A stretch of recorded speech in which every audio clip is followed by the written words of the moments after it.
ولقد آتينا لقمان الحكمة أن اشكر لله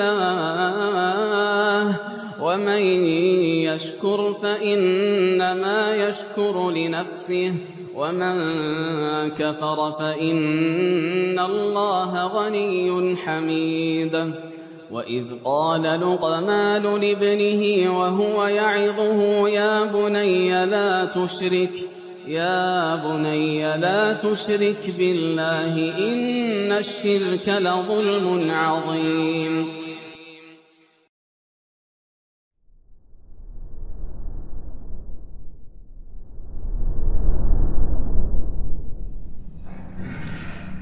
إن الحمد لله نحمده ونستعينه ونستغفره ونعوذ بالله من شرور أنفسنا وسيئات أعمالنا من يهده الله فلا مضل له ومن يضلل فلا هادي له أشهد أن لا إله إلا الله وحده لا شريك له وأشهد أن محمدا عبده ورسوله لا نبي بعده يا أيها الذين آمنوا اتقوا الله حق تقاته ولا تموتن إلا وأنتم مسلمون فإن أصدق الحديث كتاب الله وخير الهدي هدي محمد صلى الله عليه وسلم وشر الأمور محدثاتها وكل محدثة بدعة وكل بدعة ضلالة وكل ضلالة في النار أما بعد.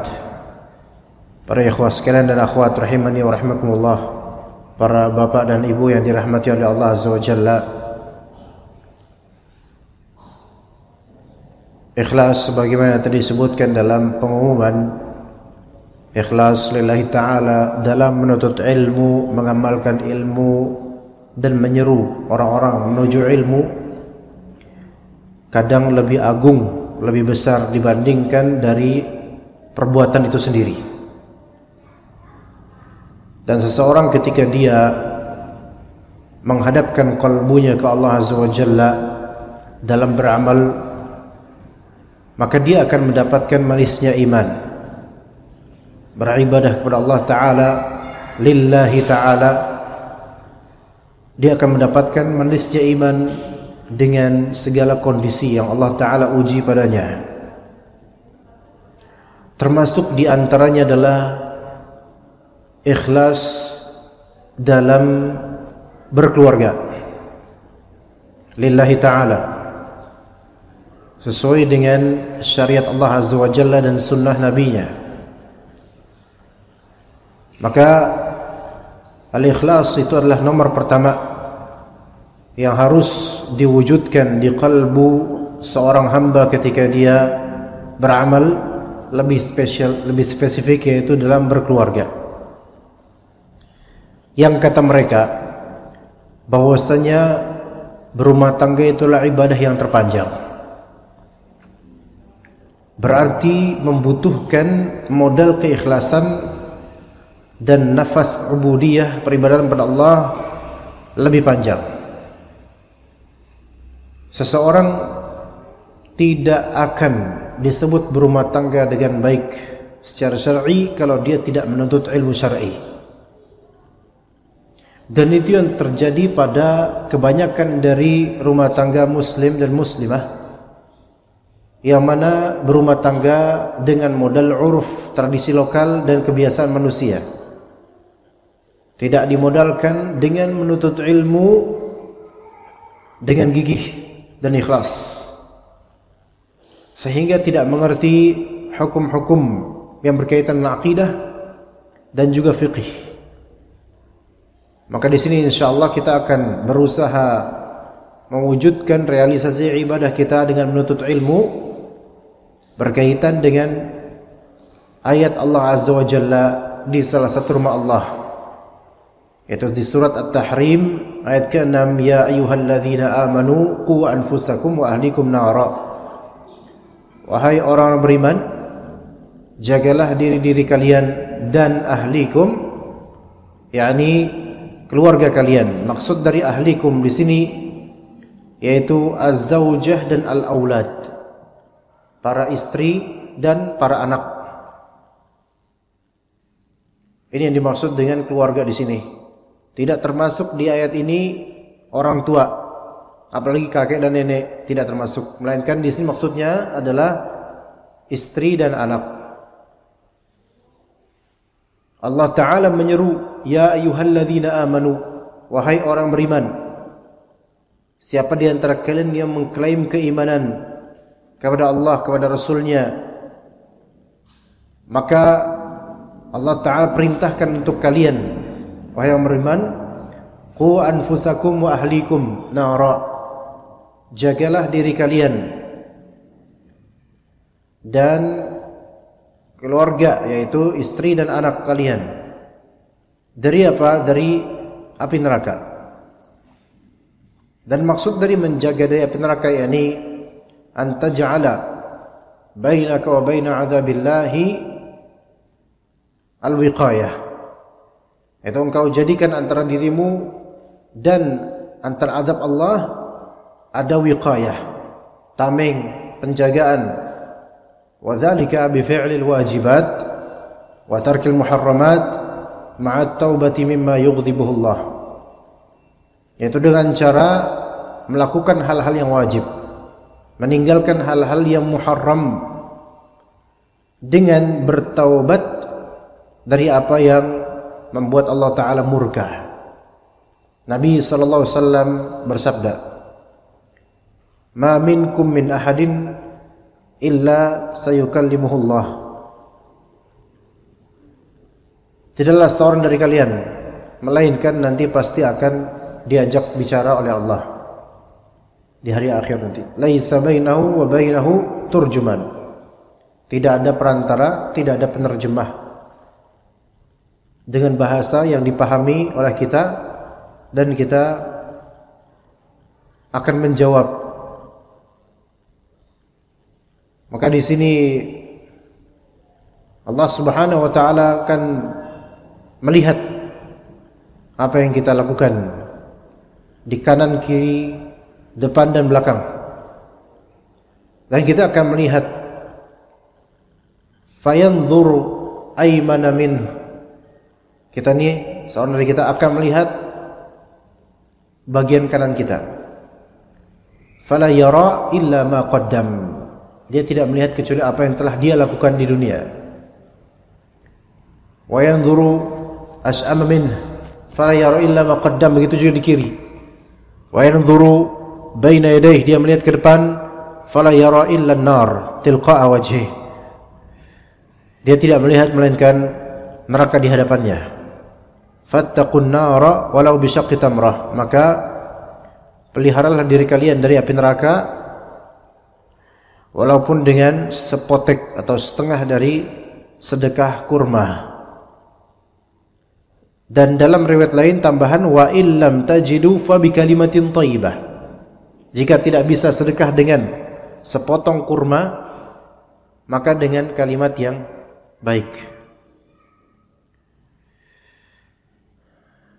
Dahulu mungkin ketika kita menikah, apalagi darah muda, kita hanya melihat enaknya saja, nikmatnya punya istri, nanti punya anak, berumah tangga kayak orang tua kita dan kayak orang-orang pada umumnya.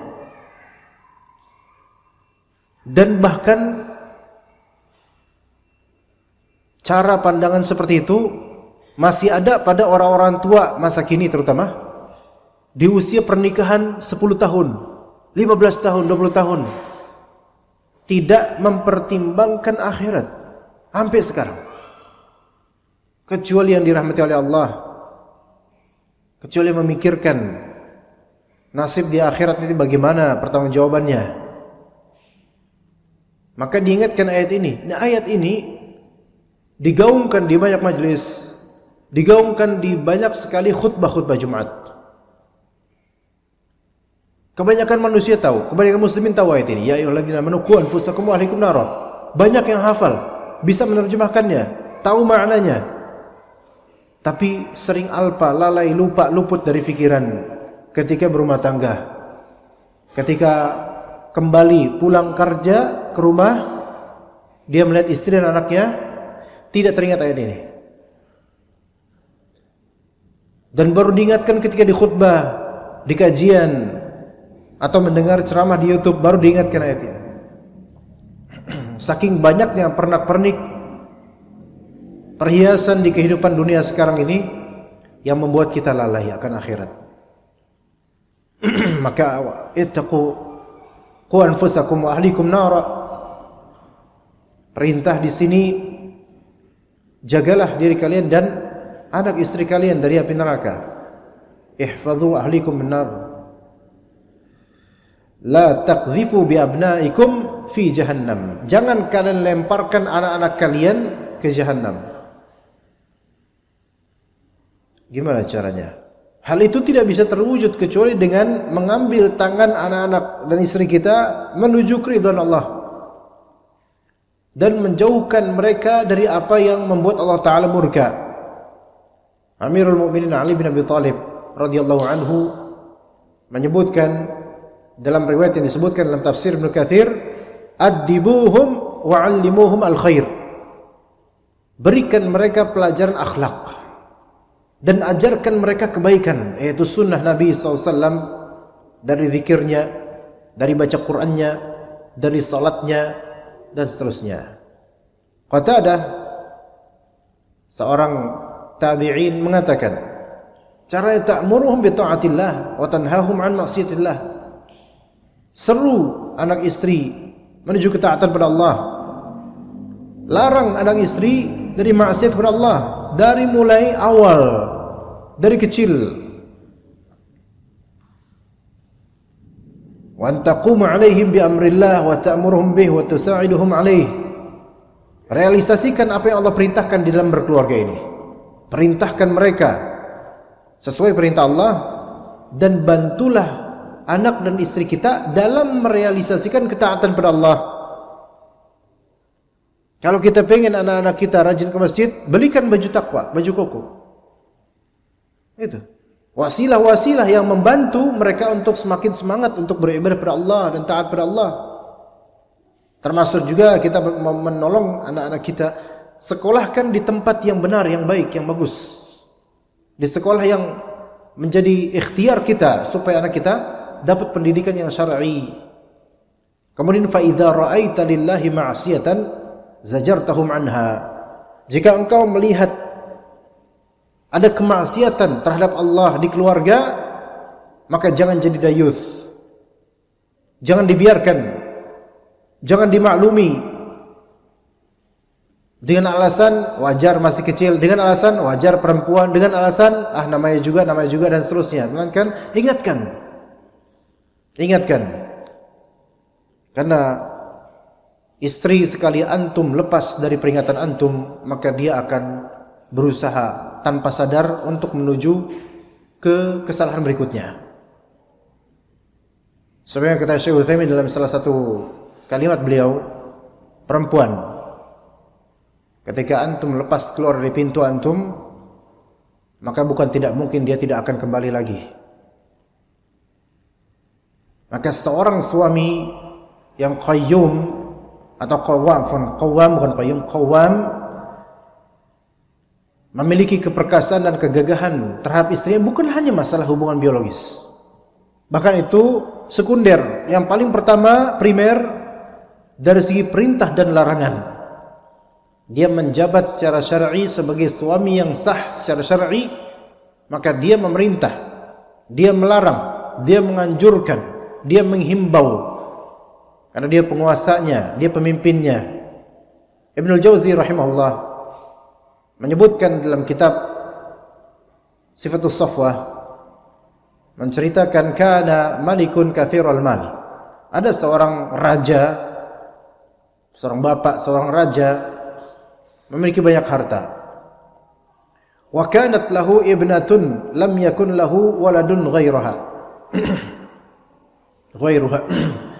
Raja ini punya anak perempuan yang satu-satunya anak, tidak ada lagi anak lain selain anak putrinya ini, prinsesnya ini. Wa kana yuhibbu hubban shadida. Dia sangat mencintai anak perempuannya ini. Wa kana yulhiha bi sunufil lahwi. Raja ini memberinya allahu, yaitu benda-benda dan peralatan, wasilah-wasilah kelalaian dengan segala macam kelalaian. Ingat, banyak orang tua yang bagi mereka sayang pada anak itu ngasih apa aja buat anak. Handphone dikasih berjam-jam, mainan semua dikasih. Apa yang anak pengen, kasih. Apalagi kalau ini anak tunggal-tunggalnya, satu-satunya. Berharga banget, tapi harga yang ditawarkan itu harga neraka. A'udzubillahi min dzalik. Jadi dikasih semuanya. Famakatha kadzalika zamanan. Dibiarkan begitu bermasa-masa. Wa kana ila janibil maliki 'abid. Di samping raja ini ada seorang ahli ibadah yang rajin baca Quran. Fabaina huwa dzata lailatin yaqra'u idh rafa'a sawtahu wa huwa yaqul. Ya, jadi suatu malam ahli ibadah yang orang terdekat raja ini mengangkat suaranya dalam membaca Al-Qur'an surat At-Tahrim ayat ke-6, ya ayyuhalladzina amanu qu anfusakum wa ahlikum nara wa quduhan nas wal hijarah. Wahai orang beriman, peliharalah diri kalian dan keluarga kalian, anak istri kalian dari api neraka, yang mana di neraka itu waquduhan nasul hijarah, bahan bakarnya adalah manusia itu sendiri dan juga bebatuan. Dan kata sebagian ulama, batu-batu di sini adalah berhala-berhala yang dulu disembah. Taib. Fasami'atil jariyatu qira'atah. Maka al-jariyah di sini bisa maknanya si putrinya itu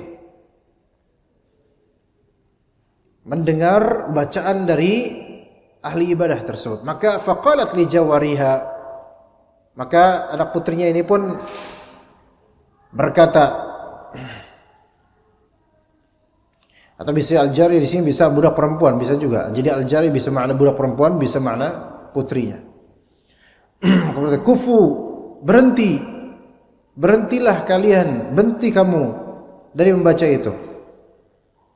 Namun ahli ibadah tersebut enggak berhenti membaca ayat tersebut. Terus diulang. Disuruh berhenti, enggak mau. Terus baca. Maka fawada'at yadaha fi jaybiha fashaqqat thiyabaha. Maka si putri ini kemudian menaruh tangannya di kantung bajunya dan merobek bajunya sendiri. Jadi kayak ngamuk gitu, Karena mendengar ayat tadi, ngamuk. Ini si putri yang apa? Yang selalu dikasih segala mainan kelalaian. Mendengar ayat ini langsung ada merasa tertekan gitu. Fantalaqu ila biha fa akhbaruhu bil qissah. Maka orang-orang di istana tersebut mendatangi bapak dari, yaitu raja, ya. Bapak dari putri ini. Fa akhbaruhu bil qissah. Maka mereka pun menceritakan apa yang terjadi pada putrinya itu. Fa aqbala ilaiha, maka sang raja pun kemudian menemui putrinya. Faqal, maka berkata raja itu, ya habibati, ma haluki mundhul lailah, ma yubkik. Wahai saya anak putriku sayang, apa keadaanmu? Kenapa dari malam kamu seperti ini? Apa yang membuatmu menangis? Karena nangis dari malam, nangis tuh. Makanya dilaporin sama orang-orang istana. Wa dhammaha ilaihi, dipeluk dia, dipeluk, dirangkul. Maka putrinya ini bilang ke bapaknya, sang raja ini, as'aluka billahi ya abati, saya bertanya dengan atas nama Allah, wahai bapakku sayang, hal lillahi azza wa jalla darun fiha narun wa quduhan nasul hijarah. Apakah Allah Ta'ala memiliki tempat, memiliki suatu negeri yang di dalamnya ada api bergejolak dan bahan bakarnya adalah manusia dan batuan? Maka kata bapaknya, na'am, iya. Jadi bapaknya tahu surat At-Tahrim. Maka apa kata putri itu? Wa ma yamna'uki ya abati an tukhbirani. Wahai bapakku, kenapa engkau tidak memberitahukan kepada aku? Kenapa enggak ngasih tahu saya? Wallahi la akaltu thayyiba, demi Allah saya tidak bisa makan dengan baik, makan hal yang baik enggak bisa. Wala nimtu ala layyin, saya enggak bisa tidur di atas kasur yang lembut. Hatta a'lama aina manzili fil jannati wal nar, sampai saya tahu nanti tempat saya di surga atau neraka. Anak ini tiba-tiba yang masih kecil, maksudnya belum masuk jariyah, belum berusia 10 tahun, yang selama ini melakukan hal-hal yang melalaikan dirinya karena difasilitasi oleh orang tuanya, mendengar ayat tersebut pertama kali langsung tercekat dan langsung mengkhawatirkan dirinya sampai menasihati bapaknya, kenapa engkau tidak memberitahuku wahai bapak bahwasanya engkau harus menjaga istri dan anak keluarga dari api neraka. Saya takut masuk neraka itu. Bagaimana seorang bapak tega dan bisa menahan beban perasaan ketika anaknya merasakan kesakitan? Enggak tega. Itu baru sakit. Bagaimana bisa seorang bapak ridho anaknya dicemplungkan atau dilempar ke api neraka? Seorang bapak, seorang ibu khawatir jika anaknya terkena musibah duniawiyah. Maka bagaimana bapak dan ibu tidak khawatir anaknya terimbas keburukan akhirat? Ya. Seorang bapak dan ibu khawatir anaknya mau jadi apa nanti? Insinyur, arsitek, kau dulu. Mau jadi apa nanti? YouTuber, mau jadi apa? Khawatir masa depan duniawi. Maka bagaimana bapak dan ibu tidak khawatir anak yang sedang lucu-lucunya itu di akhirat gimana? Tidak khawatir. Dan ini bisa kita katakan ke bapak-bapak, ibu-ibu dimanapun.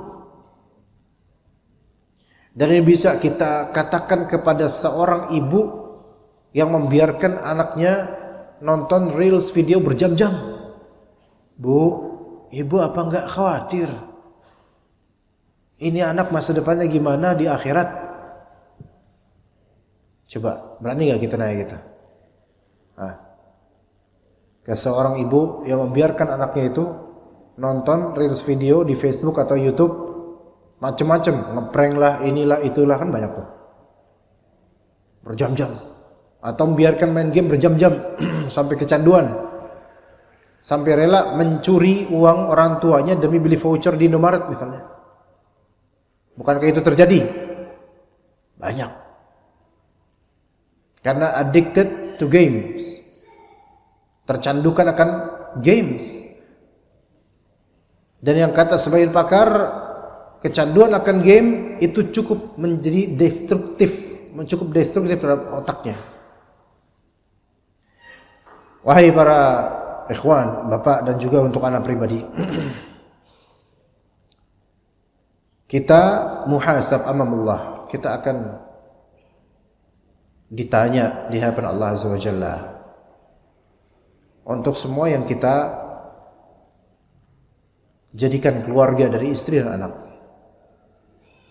Kita akan diminta pertanggungjawaban akan lemahnya kita dalam mengurusi istri dan anak. Dan kalau kita sudah memberi anak-anak dan istri kita bekal pakaian yang bagus, sudahkah kita mengajarkan mereka akhlak yang bagus? Itu ditanya nanti akhirat. Karena anak itu ketika ditanya kenapa engkau bermaksiat, kalau maksiat itu karena pembiaran dari bapak dan ibunya, dipanggil bapak dan ibunya. Walaupun bapak dan ibunya udah kabur sejauh-jauhnya di akhirat, tetap akan diseret dan dipanggil, ditanya nanti. Subhanallah. Tidak ringan jemaah sekalian rahimakumullah. Tidak ringan masalah keluarga ini. Segala konflik duniawi dalam berkeluarga di dunia itu masih jauh lebih ringan dibandingkan konflik yang dirasakan oleh orang-orang berkeluarga nanti di akhirat. Maka ditanya, wa anta ayyuhal zauj, engkau wahai suami, kaifa halu zaujatika ma'allah? Ini pertanyaan setiap hari Pak. Pertanyaan ini ada di hati kita, ayo. Bagaimana kondisi istrimu terhadap Allah? Tanya tuh. Tanya diri kita masing-masing. Istri antum gimana kondisinya sama Allah sekarang? Hari ini gimana? Makin dekat apa jauh? Apakah istri antum menjalani ketaatan dengan sebaik-baiknya, menjaga salatnya, sedekah, zakat, puasa, taat? Itu gitu ya. Kita tanya diri kita sekarang. Hasibu anfusakum qabla an tuhasabu. Yaitu hitunglah diri kita sebelum kita dihitung di akhirat. Karena perhitungan sekarang itu lebih ringan dan bisa dikoreksi, bisa dibenarkan, bisa menjadi baik insyaallah. Tapi kalau udah akhirat, itu siapa yang akan membenahi? Karena semua sudah terlanjur. Wa anta ayyatuhaz zaujah, dan engkau wahai istri, engkau wahai istri, apakah engkau tahu kemana putrimu pergi? Apakah engkau memperhatikan pakaian putrimu? Apakah dididik fashionable sehingga putrinya itu keluar dengan tabarruj? Atau jangan-jangan anti pun begitu, keluar sebahrum, keluar modis.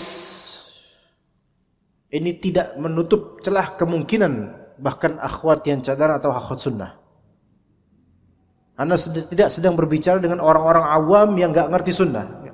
Anda sedang berbicara kepada ikhwan dan akhwat yang sama-sama kita berjalan menuju Allah, yang sudah kenal sunnah.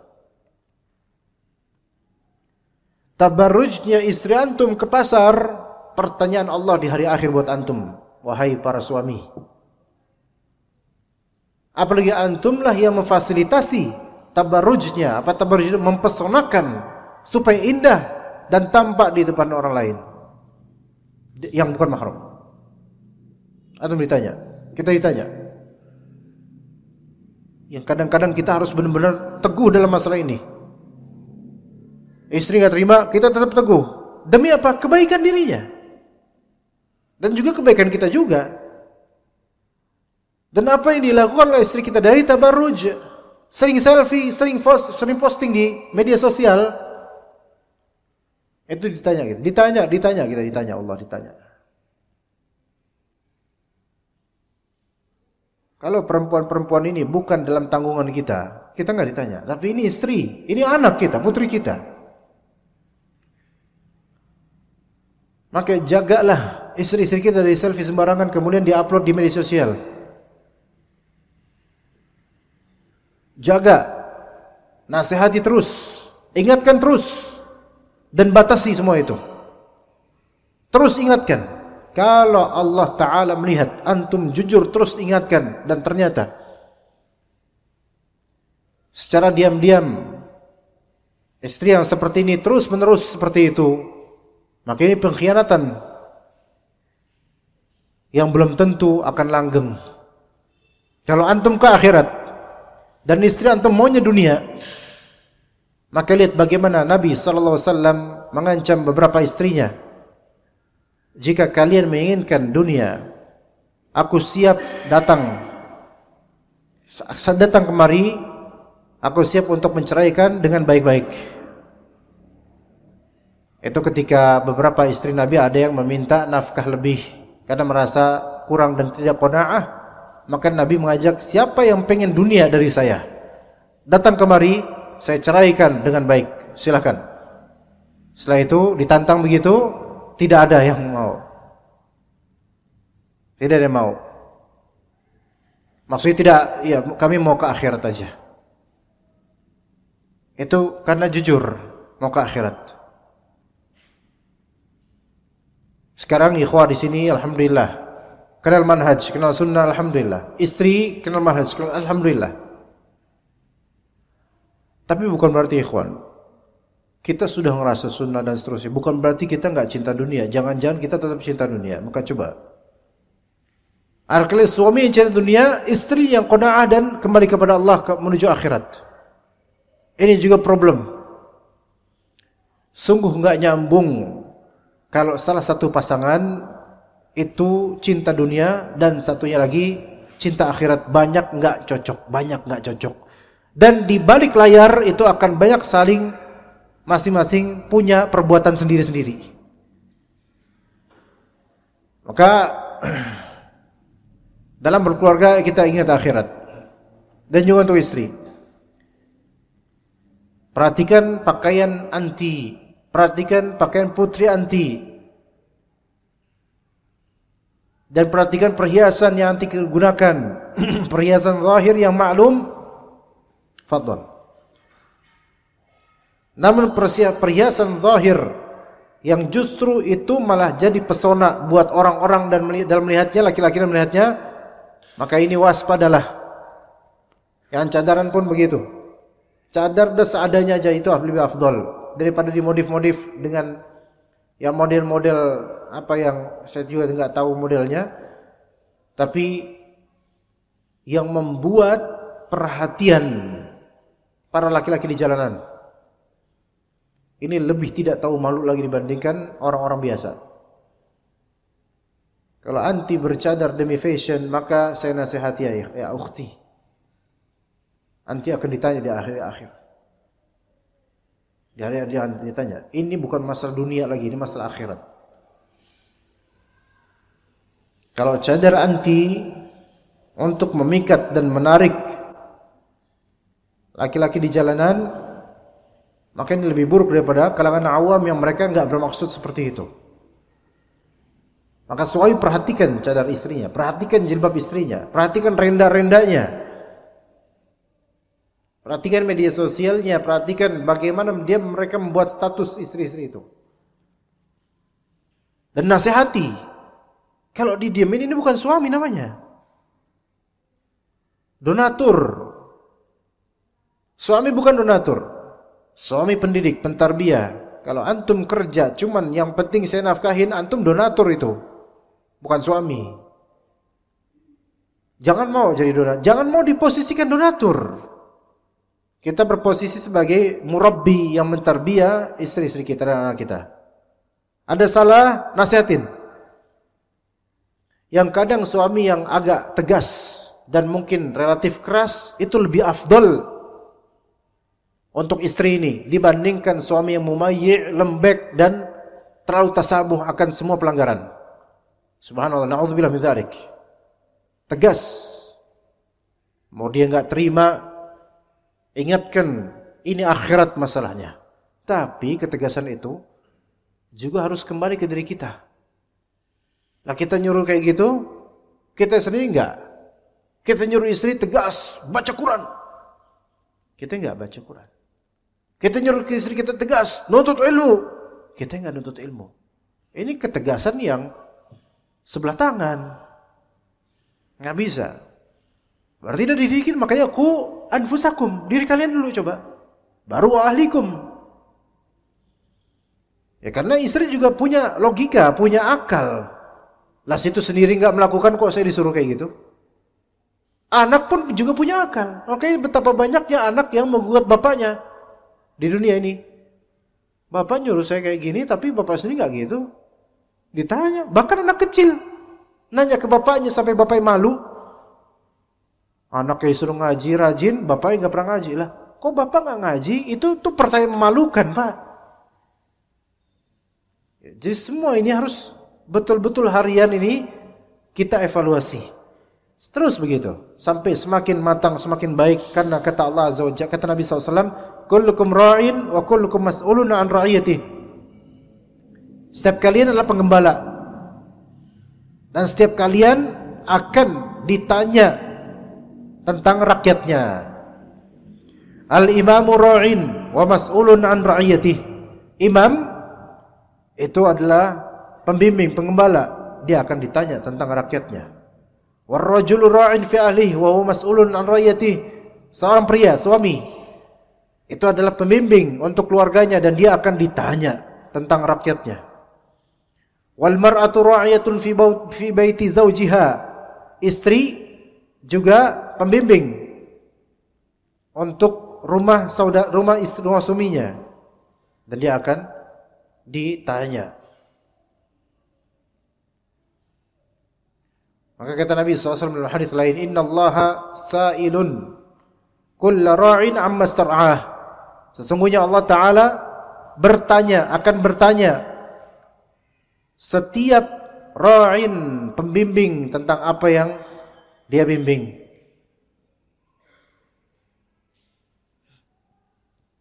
Hafidha dzalika am dhayya'. Apakah rakyat yang dia bimbing? Apakah istri atau anak yang dia bimbing?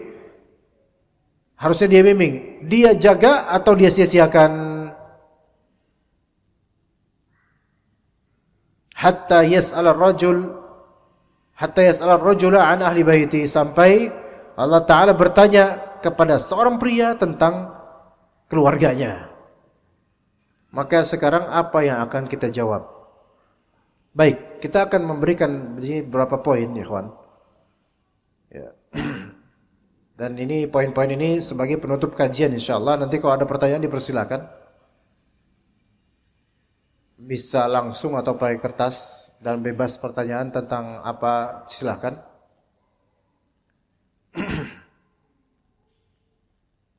Jadi nanti natural aja ya, kajian selesai jam berapa sesuai dengan jawaban kalau ada pertanyaan. Kalau tidak ada pertanyaan, ya berarti langsung selesai gitu. Ya, gitu ya. Ya lagian gak nanya. Masa seharus 10:30, jam berapa sekarang? 10:30 kajian selesai. Terus gak nanya, kajian sampai jam 11. Terus setengah jam kita saling natap-natapan nanti. Iya. Baik, ini kunci-kuncinya. Kaifa naqi anfusana wa ahlina wa auladina minan nar. Bagaimana caranya kita menjaga diri kita, istri dan anak kita dari api neraka. Ini ada beberapa poin yang akan kita sampaikan insyaallah. Ada 10 poin dan kita memohon dari 10 poin ini semoga Allah mudahkan kita untuk mengamalkannya, ana dan juga antum. Ana yang berbicara ini lebih berat beban daripada antum, ikhwan. Antum cuman mendengar. Amanah antum cuman mendengar, silakan beramal. Ana lebih besar nih tanggung jawabnya. Karena ana yang bicara. Akan ditanya oleh Allah nih yang ana bicarakan. Bener apa enggak nih yang dibicarain? Itu satu. Dua, ana ngamalin enggak? Itu berat itu. Kalau bener, insyaallah mudah-mudahan. Tapi kalau ngamalin, nah ini yang berat. Karena Nabi bicara, kalau antum mendengar, antum gak ngamalin, itu memang tidak baik. Tapi masih lebih ringan level buruknya. Tapi kalau udah mendakwahkan tapi gak mengamalkan, ini yang Allah Ta'ala tanya. Kabur maqtan indallahi an taqulu ma la taf'alun. Sungguh besar murka Allah kalian mengucapkan apa yang tidak kalian amalkan. Ini berat. Tapi dengan beratnya ini, karena ini tanggung jawab, amanah, maka kita sampaikan. Dan maslahatnya lebih besar untuk kita semua. Yang pertama caranya. Yang pertama, antakuna qudwatan. Jadilah qudwah. Ini prinsip pertama. Ini cara pertama untuk menjaga diri kita, anak istri kita dari api neraka. Wahai suami, jadilah qudwah. Boleh juga, wahai istri, wahai perempuan, jadilah qudwah. Apa itu qudwah dan uswah? Panutan. Gitu ya ikhwan, panutan, tuntunan.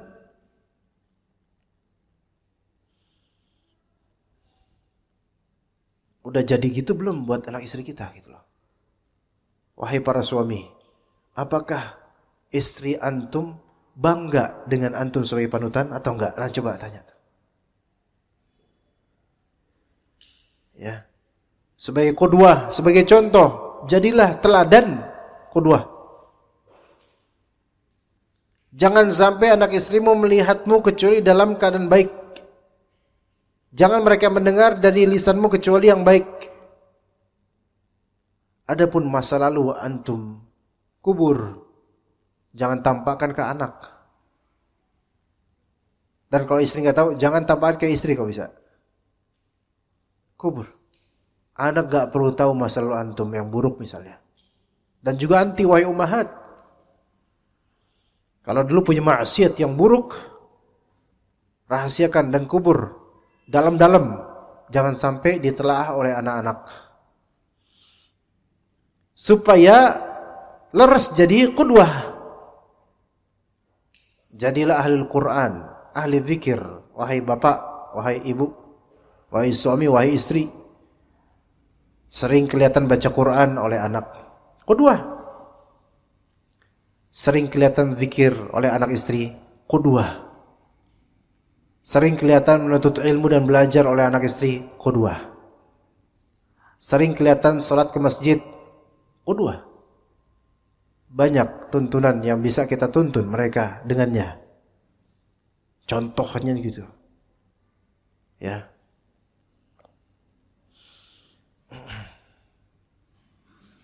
Dan juga termasuk qudwah. Wahai suami, kita bakti sama orang tua kita. Sehingga anak kita tuh punya sampel. Orang yang bakti tuh kayak bapaknya gitu. Ketika ditanya oleh gurunya, nah siapa yang paling bakti sama orang tua? Dia akan jawab ke gurunya, bapakku. Masya Allah. Ya.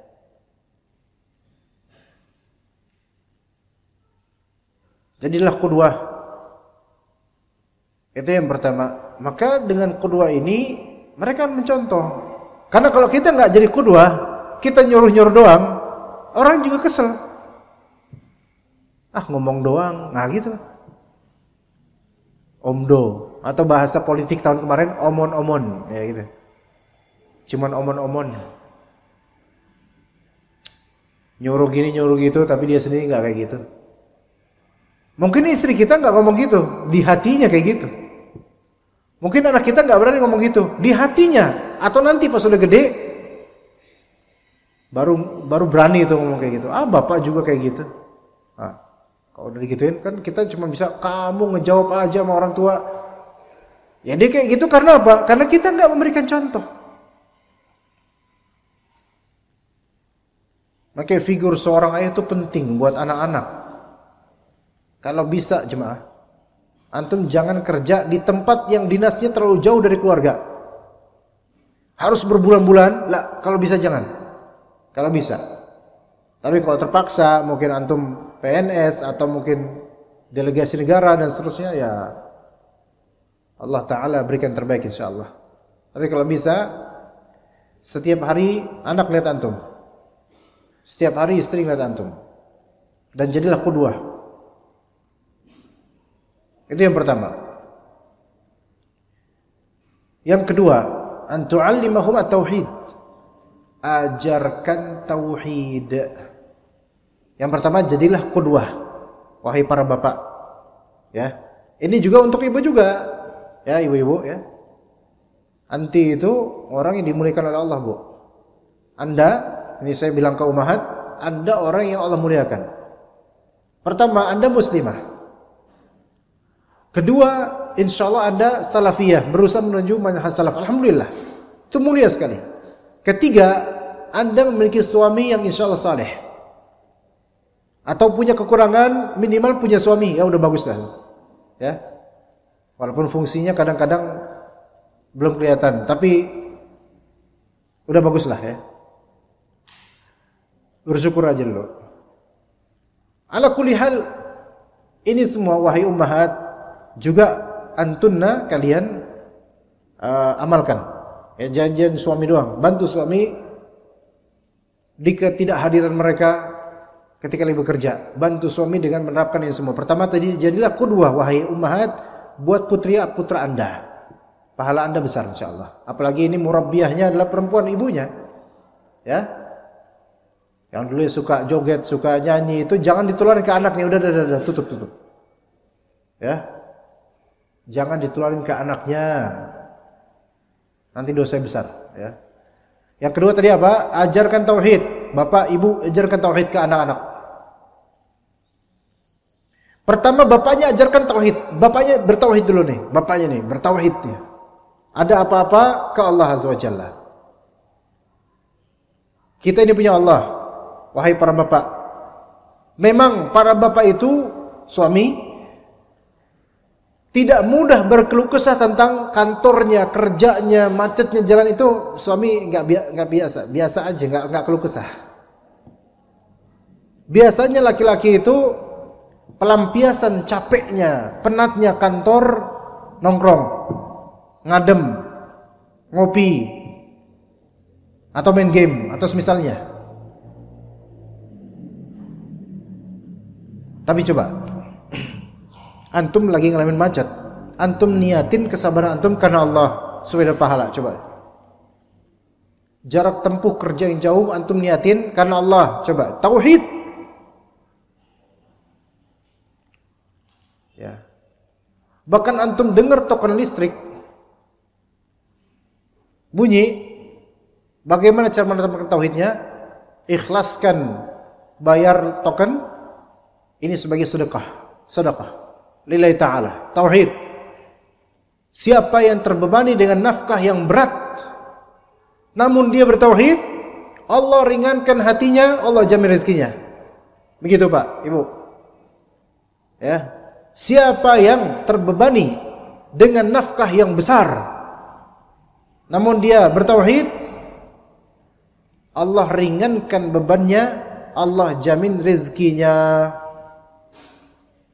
Ya. Saya nggak tahu putra-putri antum berapa jumlahnya, saya nggak tahu. Tapi yang absolutely zaman sekarang beban nafkah itu tidak seperti 10 atau apalagi 20 tahun lalu. Sekarang lebih kompleks. Itu kita maklumi. Tapi kita punya Allah, Maha Kaya. Coba tanamkan tauhid di keseharian kita, di diri kita. Kemudian ke istri kita. Ke istri kita, tanamkan tauhid. Ingatkan terus akan Allah. Ingatkan ganjaran dari Allah. Ingatkan azab Allah. Ingatkan Allah Ta'ala Maha melihat, Maha mendengar, Maha tahu. Tanamkan tumbuhan tauhid tersebut di kalbu istri kita. Maka kalau misal kita tanamkan ke istri kita tauhid, maka istri kita juga akan menanamkan ke anak-anak kita tauhid kepada Allah Subhanahu wa taala. Sampai Nabi Ya'qub alaihissalam. Nabi Ya'qub itu bapaknya Nabi Yusuf dan anak-anak lainnya. Kata Allah Azza wa Jalla surat Al-Baqarah 133. Am kuntum syuhada'a idh hadar Ya'qub al-maut idh qala li banihi ma ta'buduna min ba'di qalu na'budu ilahaka wa ilaha abaika Ibrahim wa Ismail wa Ishaqa ilahan wahida wa nahnu lahu muslimun. Apakah kalian menyaksikan ketika Nabi Ya'qub alaihissalam sudah hadir kematian padanya, yaitu sudah mau wafat, lagi berbaring menuju wafatnya, di akhir hayat jemaah, di akhir hayat menjelang kematian ini dikumpulin anak-anaknya. Anaknya Nabi Ya'qub ada 12 Pak. Antum bisa nggak punya anak 12 Pak? Dari satu istri. Wah, dokternya marah. Kenapa nggak 2 aja Pak? Tapi 12, Masya Allah. Ya kan tambahin 1 doang Bu. Ya kan? Kan cuma nambahin 1, jadi 12 ya kan? Nabi Ya'qub bilang ke anak-anaknya semua. Ini di akhir hayat aja mengingatkan tauhid. Maka apa kata Nabi Ya'qub di saat menjelang kematiannya? Ma ta'buduna min ba'di. Idz qala li banihi, dia berkata kepada anak-anaknya, apa yang kalian sembah setelah kepergian bapak? Apa kata anak-anaknya? Qalu, mereka bilang apa? Na'budu ilahaka wa ilaha abaika Ibrahim wa Ismail wa Ishaq ilahu wahida. Kami akan menyembah sesembahanmu wahai bapak kami, yaitu Allah. Dia adalah sesembahan Nabi Ibrahim kakeknya mereka, Nabi Ismail, Nabi Ishaq, satu sesembahan, tauhid. Itu dicek oleh bapaknya menjelang kematiannya karena khawatir. Karena nenek moyangnya Nabi Yakub, Nabi Ishak, Nabi Ibrahim. Nabi Ibrahim itu adalah orang yang paling khawatir keturunannya itu berbuat syirik. Makanya kata Nabi Ibrahim alaihissalam, wa idh qala Ibrahimu rabbi ja'al hadzal balada amina wajnubni wa baniya an na'budal asnam. Jauhkanlah keturunanku, jauhkanlah diriku, khawatir dirinya, dan keturunanku dari penyembahan terhadap berhala-berhala. Ikhwan, sekarang berhala-berhala itu mungkin anak-anak kita atau keturunan kita atau istri kita enggak menyembah patung. Berhala itu bukan cuma patung. Termasuk berhala juga kecanduan akan drama Korea dan mengidolakan aktor Korea. Ya, nak kasih tahu antum, kalau antum istri antum masih kayak gitu, PR antum besar, antum harus didik itu. Berat wallah kalau antum punya istri ya seperti itu.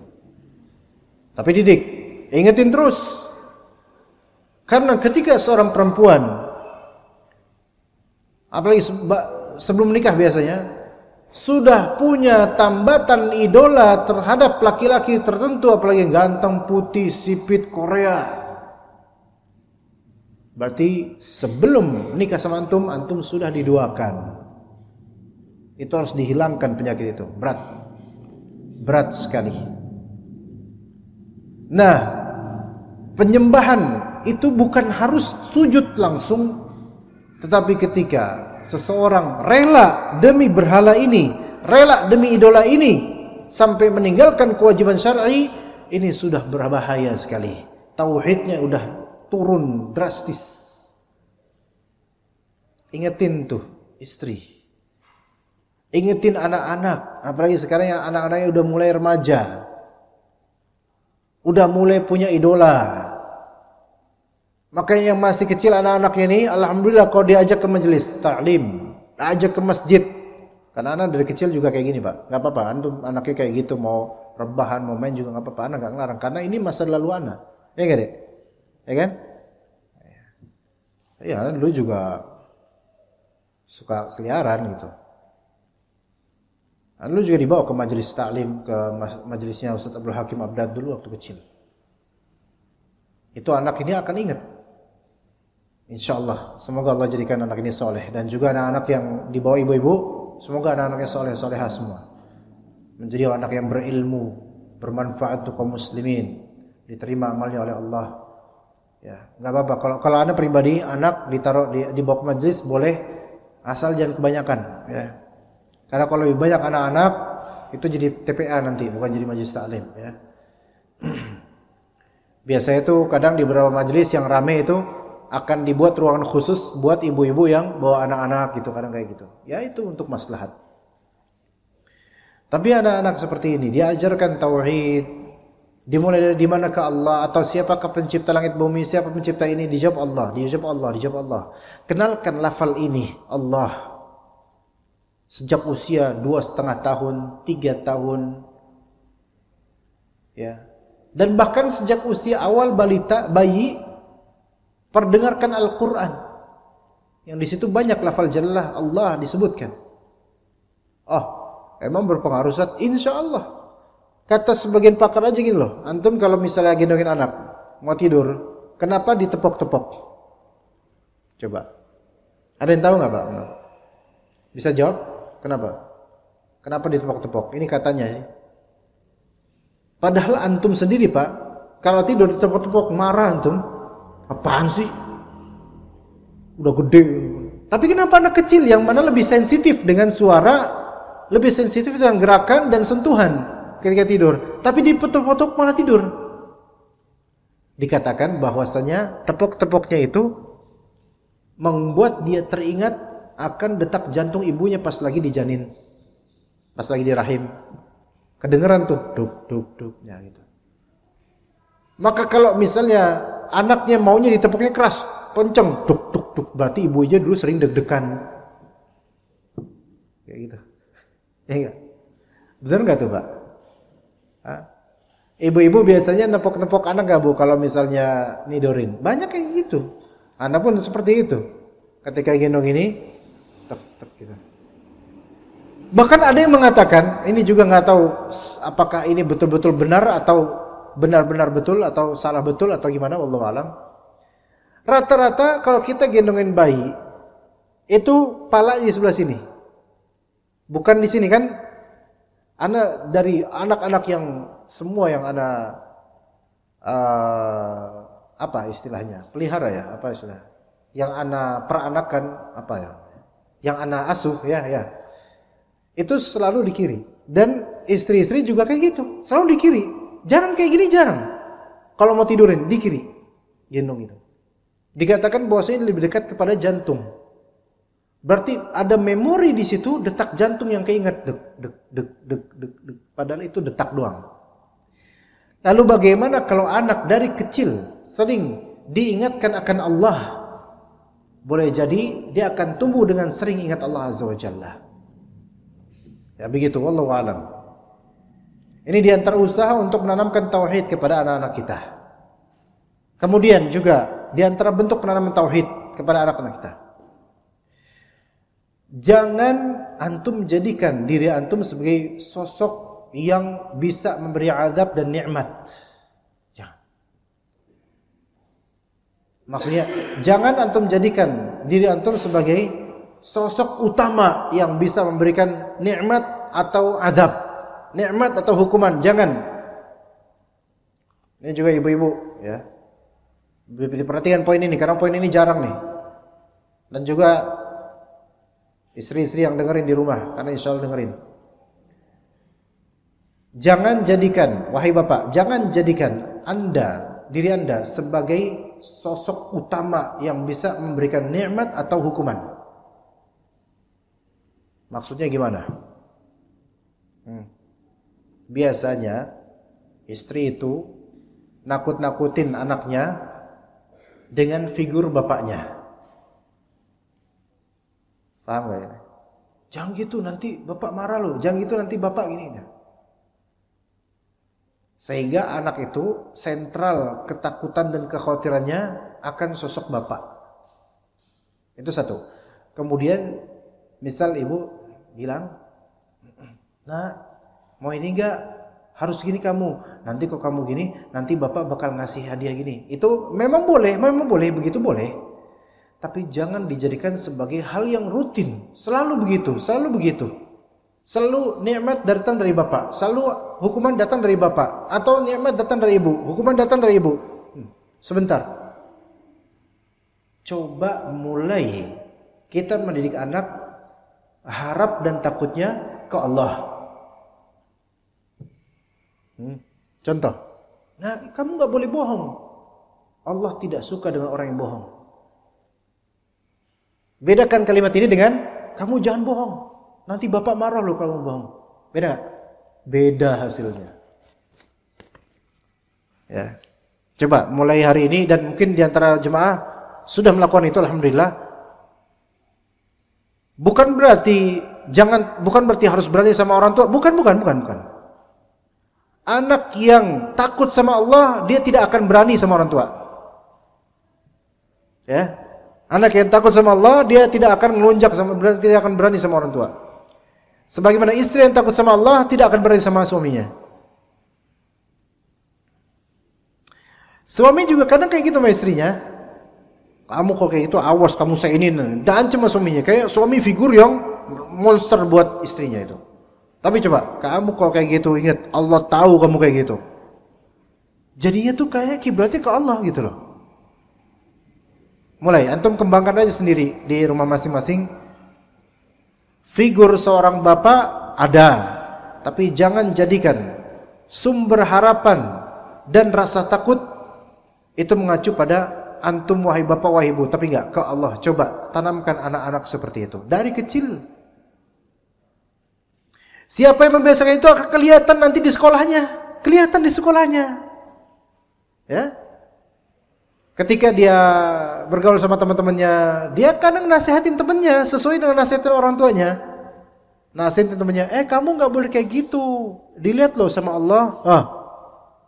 Itu guru ngelihat, ya, akan mengkomparasikan guru-guru itu. Ini anak ini beda nih. Ini anak kalau nasihatin temannya ngingetin Allah, beda sama teman-teman yang lain. Kamu jangan kayak gitu, ntar ketahuan bu guru loh. Nah, itu kan biasa anak-anak gitu. Tapi anak antum beda. Kamu jangan kayak gitu, Allah tuh lihat nanti Allah marah loh. Itu beda hasilnya. Dan percontohan yang beda bahkan bisa menjadi inspirasi anak ini untuk gurunya sendiri agar mendidik anak-anak guru dengan ketakwaan pada Allah. Ini tauhid jemaah. Bisa enggak kita kayak gitu? Ingetin anak-anak kita akan Allah sering-sering. Jangan jadikan seolah kita adalah dewanya, kita adalah figur idolanya. Kita kita jadi idola yang baik buat anak-anak kita, tapi ingatkan mereka terlalu sama Allah. Karena Allah enggak pernah salah, kita sering salah. Yang ketiga, cara agar menghindari diri kita, cara agar kita terhindar, anak kita dan istri kita terhindar dari api neraka. Ajarkan sunnah Nabi. Yang ketiga, ajarkan sunnah Nabi. Kalau yang pertama tadi, jadilah teladan. Satu. Kedua, ajari tauhid. Ketiga, ajarkan sunnah Nabi SAW. Ajarkan sunnah Nabi dengan memperkenalkan Nabi kita Muhammad SAW. Kalau anak kecil baru bisa ngomong atau tidak, ajarkan tentang Nabi Muhammad. Kisahkan tentang Nabi Muhammad SAW dan para sahabat. Kebanyakan kita itu lebih banyak ngisahin tentang masa lalu kita, pengalaman kita. Pun babe-babe misalnya, udah tua misalnya. Memang kita nggak harus jadi ulama untuk kayak gini. Kalau antum lihat di Lebaran, sesepuh itu kan biasanya nungguin orang-orang atau keluarga besar atau tetangga-tetangga untuk datang ke tempatnya untuk Lebaran. Sesepuh itu paling suka menceritakan kenangan masa lalunya kepada cucunya atau orang-orang. Saya paling suka itu karena merasa dihargai dan mengenang, enak memang. Itu boleh. Tetapi kadang itu kurang mendidik. Dan kadang itu hanya sebagai pelampiasan doang. Wah, zaman dulu mah babe beda. Dulu tuh babe tuh kayak gini-gini. Ya, oke, what's the point? Coba diubah sedikit. Jangan kebanyakan menceritakan tentang diri kita dan masa lalu kita. Ceritakan tentang Nabi Muhammad SAW. Sehingga dia anak atau keturunan cucu itu ada qudwah yang sempurna. Karena kadang seorang bapak menceritakan tentang maksudnya kebablasan sampai maksiatnya diceritakan juga. Itu nggak perlu. Tapi namanya cerita kan enak. Kebablasan biasanya. Ya. Kenalkan ilmu, kenalkan sunnah Nabi SAW. Dan boleh, misalnya anak kasih contoh jemaah di antara contohnya, Pak. Walaupun ini mungkin mustahil bagi keluarga besar. Banyak keluarga besar nggak bisa. Tapi alhamdulillah nih, Pak. Nih. Alhamdulillah keluarga anak kan anak keturunan Jawa, Sunda, Betawi, Pak. Anak nggak ada turunan Sumatera, walaupun kelihatannya kayak orang Sumatera, tapi anak bukan ada darah Sumatera, nggak ada. Anak Jawa, Betawi, Sunda. Baik. Keluarga Jawa anak dari abi anak, paman, bibi, dan keluarga besar. Sebagaimana keluarga antum sama, punya grup WhatsApp. Rata-rata keluarga itu punya grup WhatsApp. Tapi kami alhamdulillah tidak sebatas grup WhatsApp. Melainkan kita punya kajian di Zoom atau Google Meet tiap Jumat malam. Dan anak rutin 2 pekan sekali anak ngisi kajian di situ, gantian dengan saudara-saudara anak, adik anak atau paman anak. Semua mengingatkan akan Allah, sunnah Nabi, fikih rumah tangga dan seterusnya. Keluarga besar. Itu didengar, disimak oleh keluarga besar itu yang Jawa. Dan anak pun mengajak mertua, ngajak istri, ngajak ipar juga untuk hadir di kajian itu. Ajak. Ya. Mengingatkan akan akhirat, mengingatkan Islam, sunnah, tauhid. Zaman sekarang mudah itu. Ada wasilahnya. Kita pakai Google Meet atau Zoom. Jumat malam. Dan termasuk mempertahankan ini, membela-bela nih, tetap ngisi. Walaupun di jalanan. Karena apa? Mengingatkan keluarga akan sunnah Nabi. Penting. Dan boleh ini sebagai contoh. Bukan sebagai apa-apa. Mereka contoh. Supaya barangkali antum juga bisa melakukan ini. Atau membuat ini.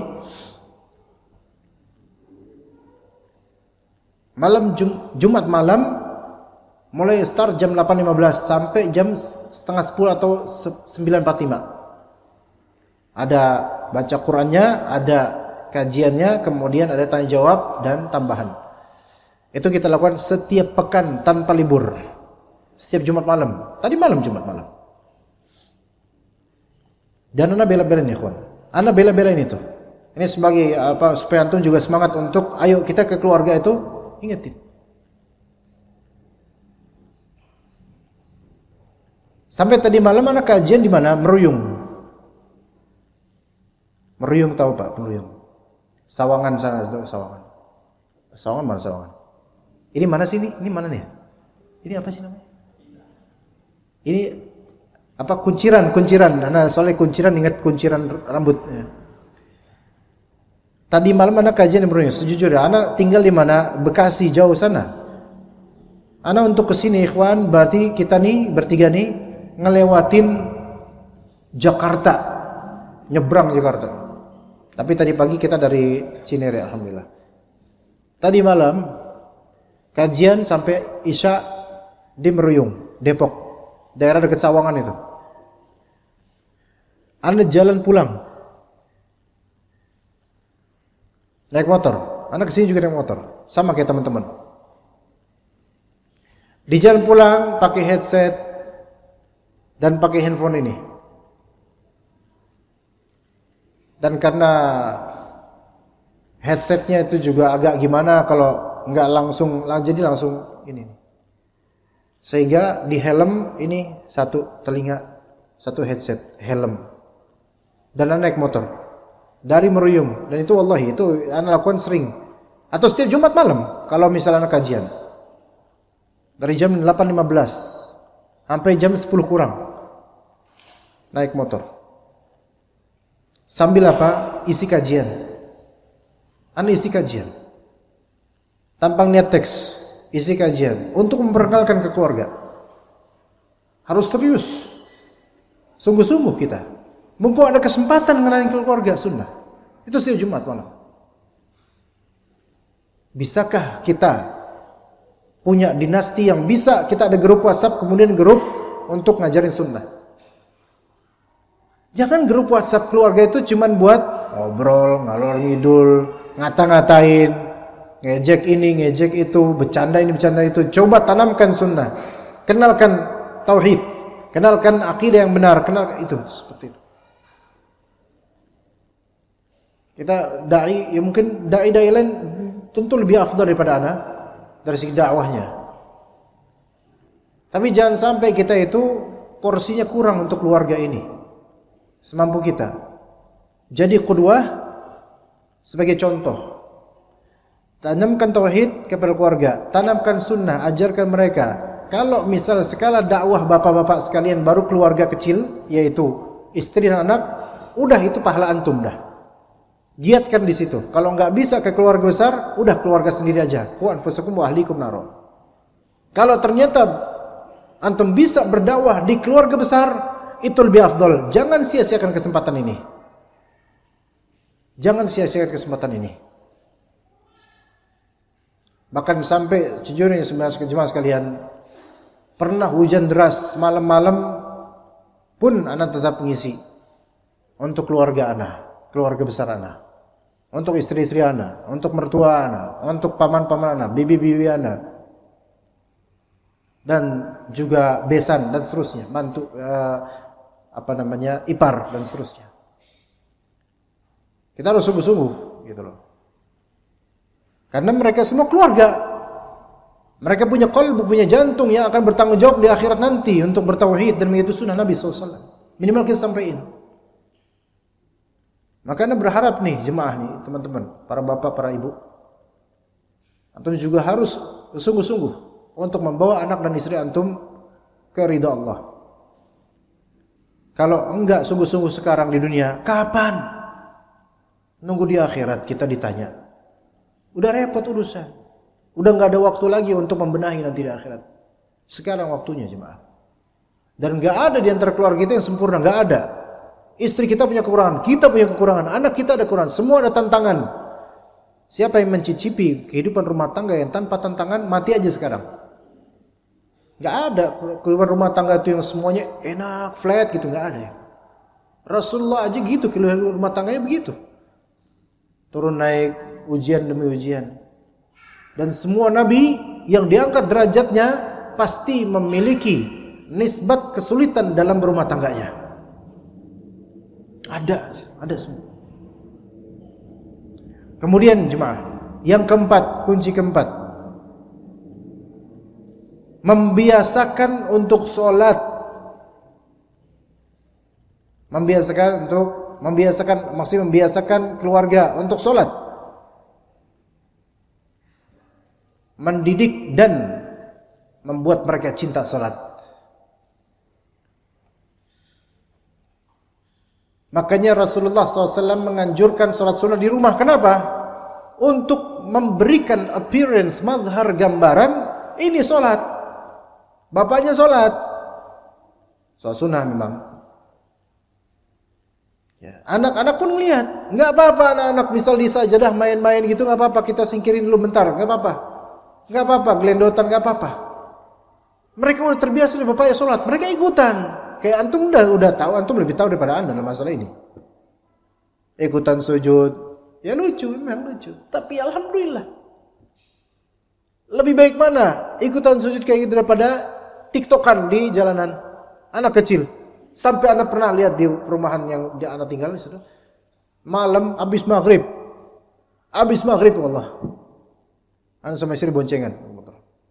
Di salah satu blok di suatu rumah ada HP segini doang, ditenggerin gini, terus ada TikTok lagi joget.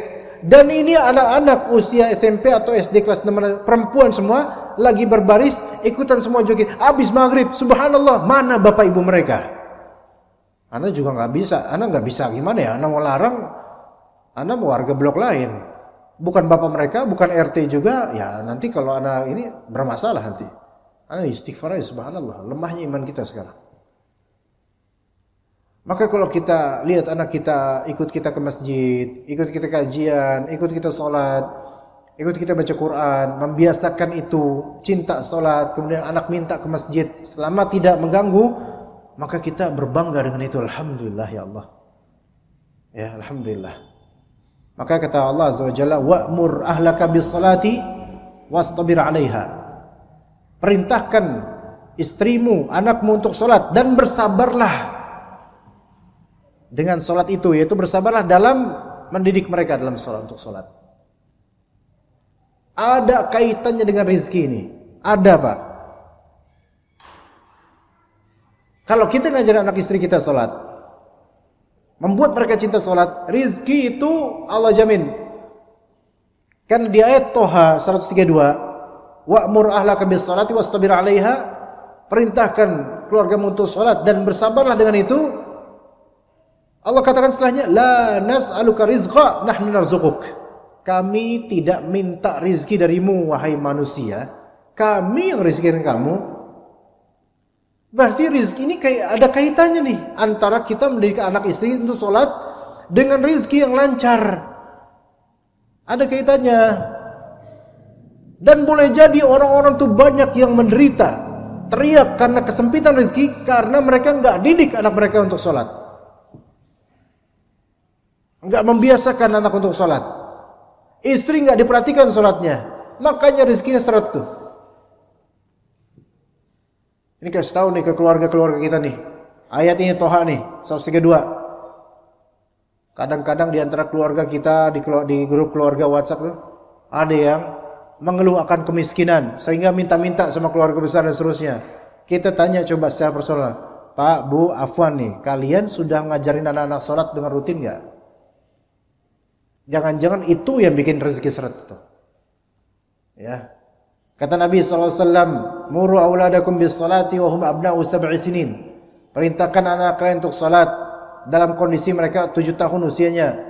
Wadribuhum 'alaiha wa hum abna'u 10 sinin. Pukul mereka dengan pemukulan yang baik ketika mereka enggak mau salat dalam usia 10 tahun. Wa farriqu bainahum fil madaji'. Pisahkan di tempat tidur. Laki perempuan pisah. Itu yang keempat ya, salat. Yang kelima, mengajari akhlak yang baik. Mengajari akhlak yang baik, yaitu dimulai juga dari kita. Di antara akhlak baik, rajin sedekah. Di antara akhlak baik, silaturahim.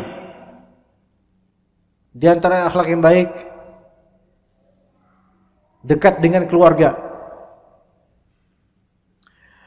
yaitu albir wasilah, silaturahim dan semisalnya. Rajin sedekah, wahai bapak, wahai ibu, ya, suami istri, perlihatkan kepada putra-putri antum sedekah antum. Baik sedekah di kotak infak masjid misalnya, itu akan dikenang oleh anak. Jadi contoh. Sedekah kepada fakir miskin, itu akan jadi gambaran buat anak kita.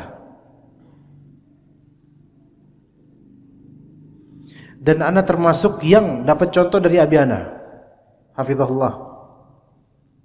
Dulu ada masjid, waktu tahun era dulu anak kecil,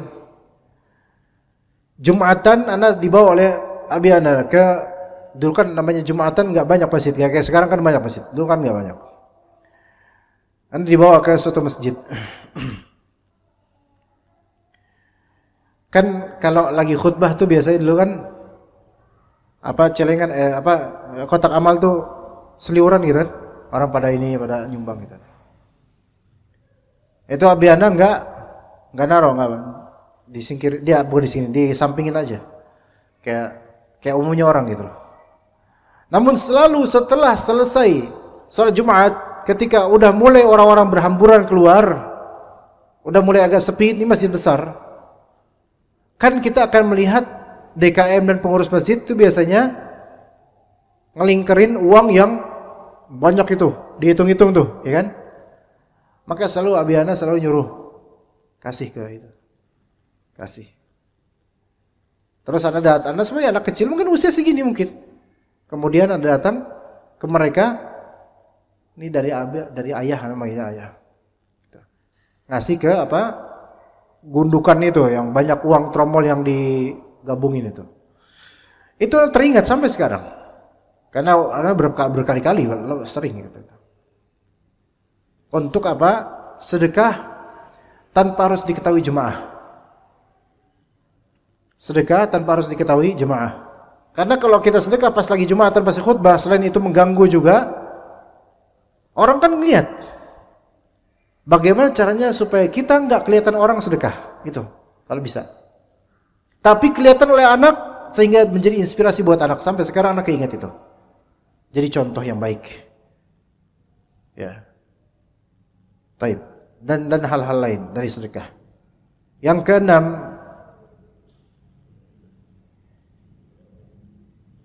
pilihkan untuk anak teman yang saleh. Sekaligus ini bukan hanya teman ya, pilihkan sekolah dan teman yang saleh.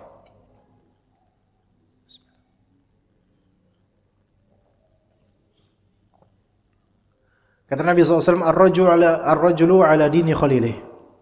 Seseorang sesuai dengan keagamaan sahabat terdekatnya. Falyanzur ahadukum man yukhalil. Maka lihat seorang dari kalian siapa teman dekatnya dia. Jadi kalau sekarang tambahan yaitu memilih sekolah dan teman yang soleh untuk anak-anak kita. Nah, kita mungkin nggak bisa mengontrol anak-anak kita, teman-temannya gimana. Tapi kita berikan nasihat. Kamu teman sama siapa aja? Oh fulan, dia kelakuannya gimana? Oh gini, jangan deketin anak itu. Nah ini termasuk bentuk memilihkan, menasehati. Jangan deketin anak itu dibandel, nggak bagus. Begitu. Ya. Kita ringkas.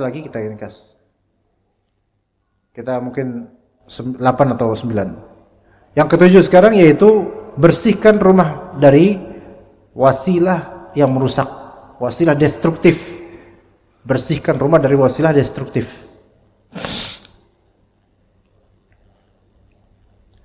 Kalau anak misalnya dikasih tontonan, ya. Mungkin sekarang ada YouTube Kids, tapi itu nggak selamat juga. Seenggaknya kalau antum kasih tonton ke anak antum, hasil download saja dan matikan internetnya.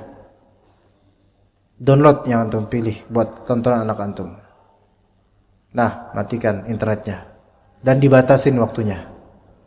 Karena internet itu bisa menjadi wasilah yang membuat anak itu lebih dari orang tuanya, lebih dahsyat itu. Ya, anaknya diam, remaja pendiam, kelihatannya alim, kelihatannya baik, antum nggak tahu apa yang ditonton gitu.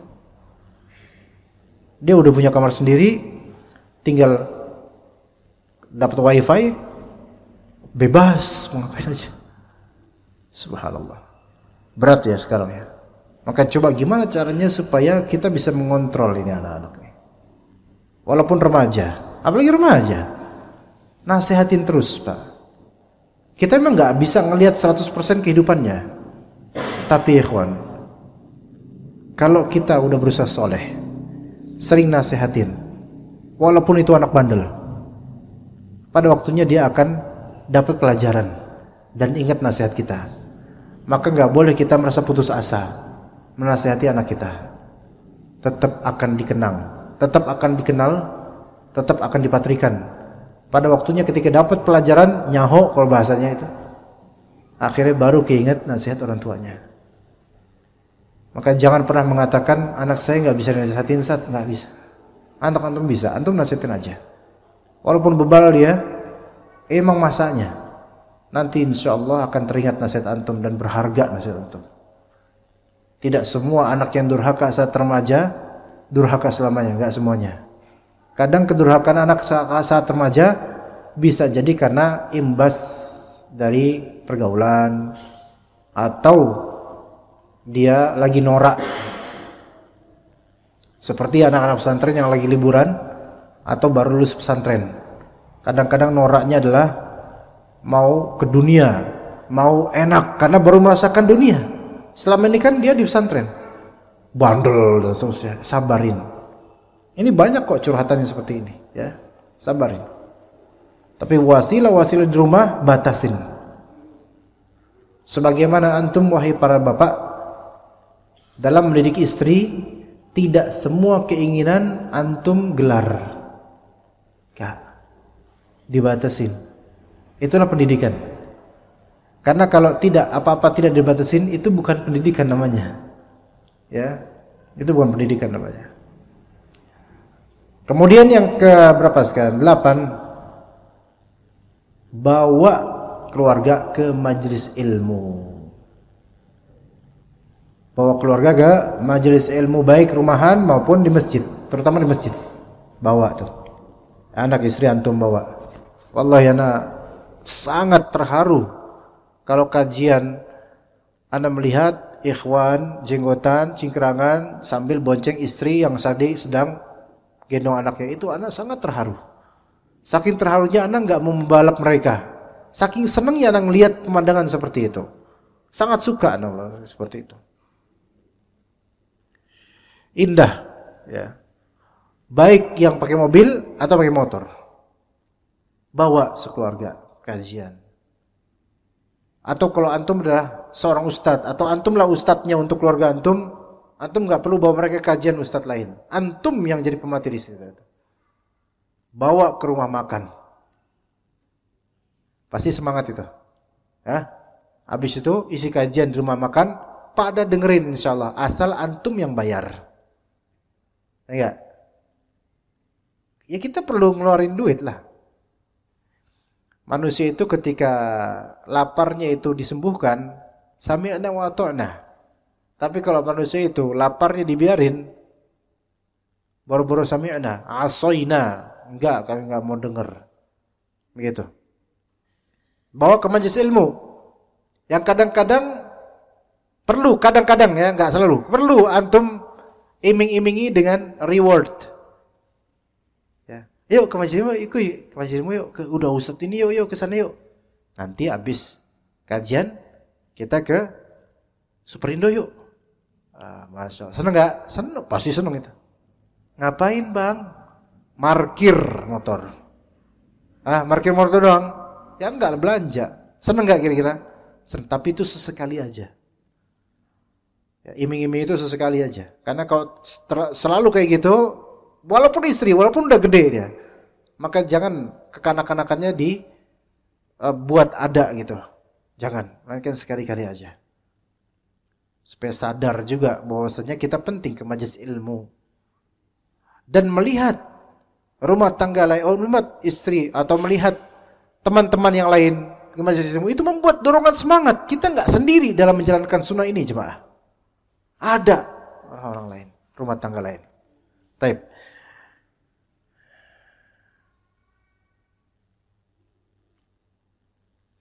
Mungkin itu cukup yang 8 aja ya. Kita lanjut ke pertanyaan, tanya jawab insyaallah. Baik.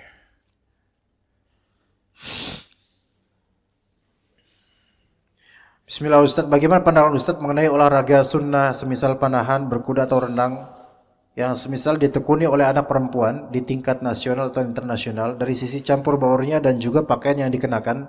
Jazakallah khair, barakallahu fikum. Ya, 3 ini panahan, berkuda, renang sunnah Nabi SAW. Maka mempelajarinya sunnah. Bahkan ada sebuah hadis walaupun dhaif disebutkan man ta'allama ar-ramya wa nasiyah faqad kafar bin ni'mah. Barang siapa yang mempelajari rami yaitu panah kemudian dia lupain pelajaran itu, maka dia telah kufur nikmat. Ini hadis dhaif. Tapi ini menunjukkan olahraga ini bagus gitu loh. Sunnah Nabi, dan meninggalkannya padahal dulunya bisa itu kufur nikmat gitu loh. Tapi ini hadis dhaif. Anak perempuan panahan boleh.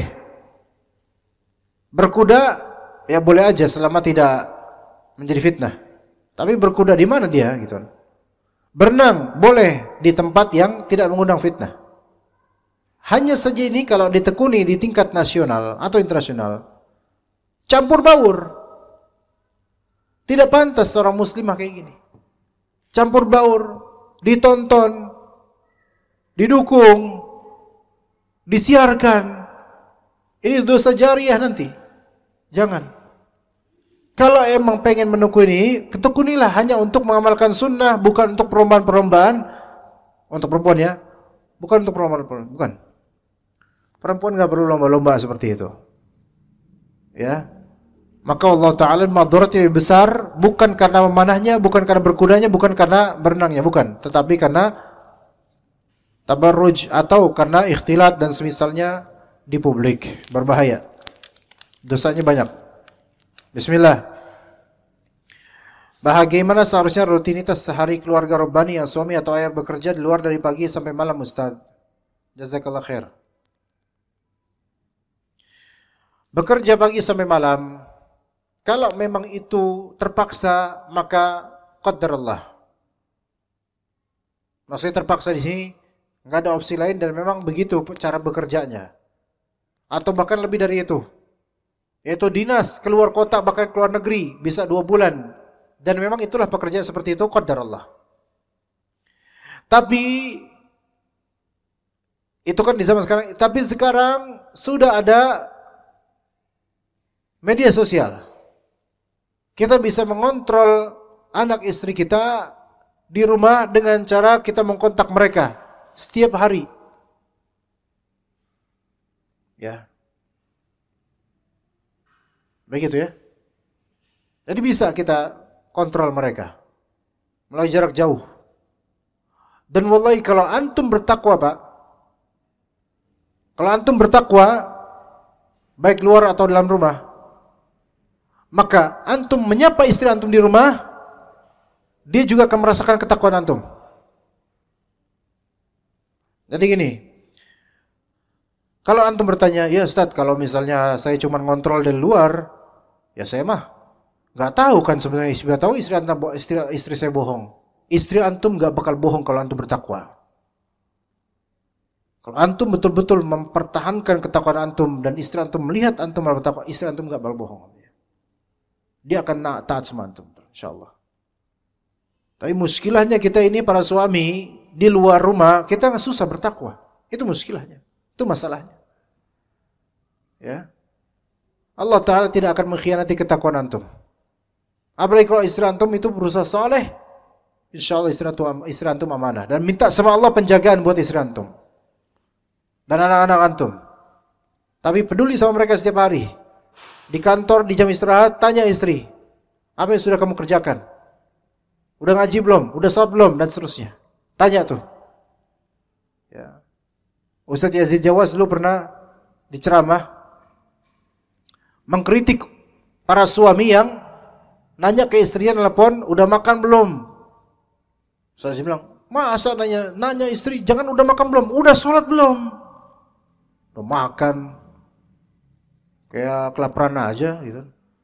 Udah sholat belum? Tanya itu. Tanya hal-hal yang religi yang tentang sholatnya atau puasa-puasanya, ibadahnya, itu yang ditanya. Udah ngaji belum? Udah zikir pagi petang belum? Begitu. Dikontrol itu. Ya.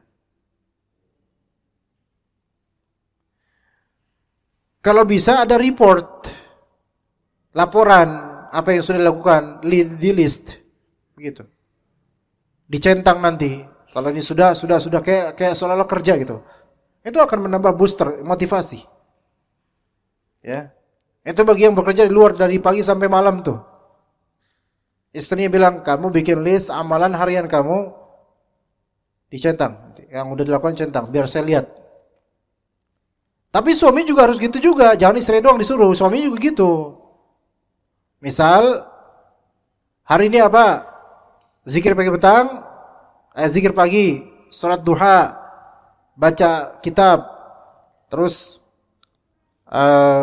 baca tilawah, murajaah juz amma, zikir sore, selesai. Tulis. Ya. Suami juga gitu, ada listnya buat dia. Melalui WhatsApp, saling WhatsApp dalam masalah ini. Nanti setiap sudah melakukan suatu amal ini dicentang. Memang kayak anak kecil, tapi itu kita bisa mengontrol itu. Ya. Seperti itu dicoba semua. Assalamualaikum, waalaikumsalam warahmatullahi wabarakatuh. Afan izin bertanya, apakah boleh anak mengetahui kondisi orang tuanya? Misal orang tuanya sedang bertengkar atau apakah kondisi keuangan orang tuanya sedang bercukup-cukupan? Apa maksudnya? Semoga Allah melindungi Ustaz dan keluarga dalam perjalanan terbaik. Amin. Walaki mithluhu.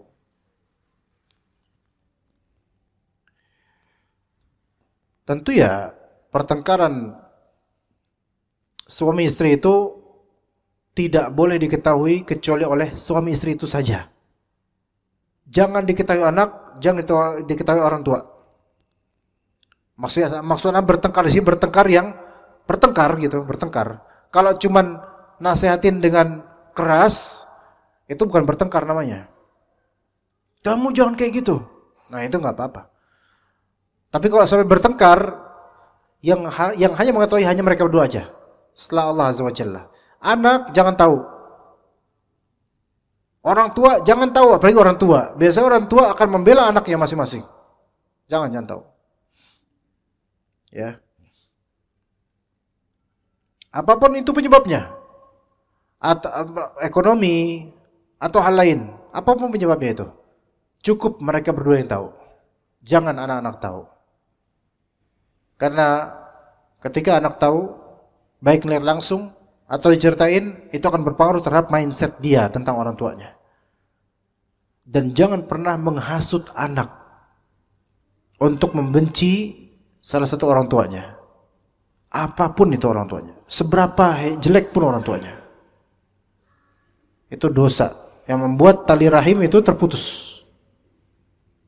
Ya. Dan nanti wahai ukhti, sebagaimanapun suami anti terhadap anti, maka tetap jadikan dia sosok bapak buat putra-putri anti, ya. Jangan dihilangkan hanya karena kesalahan dia, karena dia tetap bapaknya. Tapi bismillah, ahsanallahu ilaikum. Izin tanya, jikalau rumah tangga qadarullah bercerai karena alasan syar'i, kemudian sepakat tetap berkomunikasi dengan baik dan memiliki hubungan baik demi anak, apakah hal tersebut tetap memberi efek buruk bagi masa depan anak? Ini jauh lebih baik. Karena saya pernah dengar dampak buruk anak broken home dan khawatir atas dampak tersebut. Begini.